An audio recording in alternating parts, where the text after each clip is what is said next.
Ayan, magandang umaga kapwa. Ito nga po pala si Kapwa Alayas Vlogger ng Mahayhay, Laguna. Ngayong umagang ito, meron po tayong pupuntahan. Samahan niyo po ako sa aking vlog. Dito po sa Barangay Uube, sa may likod po ng Barangay Hall. Isang taniman po ng kamoting baging. Kaya naman, ito po ay interviewin po natin si Arsing po, taga Barangay Uube.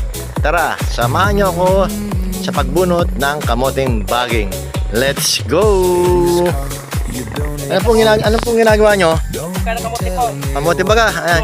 Magaganda oh. Kamote po. Pangnilaga. Bagkat sa umaga. Kamote pampakabag. Huwag kang tatawa. Pag kumain ka ng kamote, pampautot. Ganda oh. Ayan, kakapwa, ganito po ang laman ng kamote. Ayan, namumutok po sa laki. Sa laki. Ayan oh. Sa taba po ng kamote.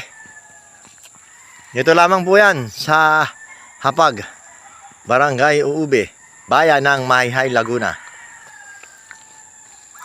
Ito po yung bagong tanim. Ayan, bagong tanim na kamote. Doon po sa dulo, kamoteng kahoy. Dito rin may ilan din kamoting kahoy.